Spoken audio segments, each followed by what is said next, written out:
Navbatdagi mana shu hashamatli, keng xonadonimiz sotuvga qo'yildi. Xonadonimiz umumiy hisobda 6 sotix yer maydoniga qurilgan. Umumiy hisobda 265 kvadrat metr yashash maydoniga ega. Darvozaxonasining kengligini qaranglar, alohida tapchali zonalar qilingan, salqin, chiroyli xonadon sotuvda. Okala to'liq obzor bilan tanishishga boshlaymiz.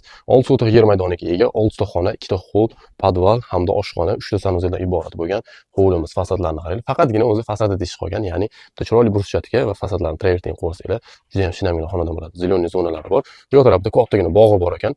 Egalari bog'lar qilib qo'ygan ekanlar. Ichkari planovkasi bilan tanishamiz. Asosiy binomimizga ikkita eshik orqali kiriladi. Mana shu eshik orqali kirib, obzorni davom ettiramiz. Kirib kelishimiz bilan katta hol qismi kutib oladi. Remontlari svejiy turibdi. Kelib bemalol yashasanglar bo'ladi. Chap qo'lda birinchi ko'radigan joyimiz bu yerda oshxona bo'ladi. Oshxonasining kattaligini qaranglar. Oshxonaning yonida hojatxona hammomlar qilingan. Tashqariga chiqilmaydi. Qishin yozi mazza qilib yashasa bo'ladi. Bu yerda vannasi joylashgan. Bu yoqda hojatxona joylashgan.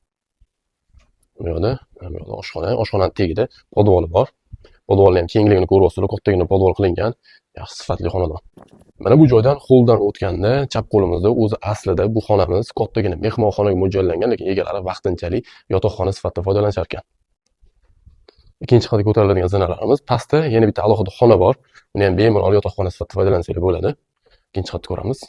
Ikkinchi qavatga ko'tarilganimizda kattagina hol qismi bo'ladi. Holdan balkonga chiqish eshigi, hovliga qaragan balkonlarimiz joylashgan. Chap qo'limizda bu yoqda umumiy yuvinish xonasi bo'ladi. Yonida kattagina yotoqxona, mebel texnikalar bilan jihozlangan. Mana bu joyda xonadonimizni yana bitta qo'shimcha xona, bolalar yotoqxonasi qilib foydalansanglar bo'ladi.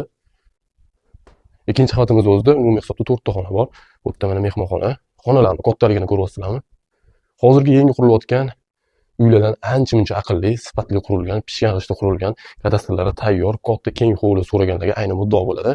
Xo'p, bu yoqda yana bitta xonamiz. Kattalar yotoqxonasi, o'zining ichida duch o'ylari ham qilingan. Lekin xonadon juda ham menga yoqdi.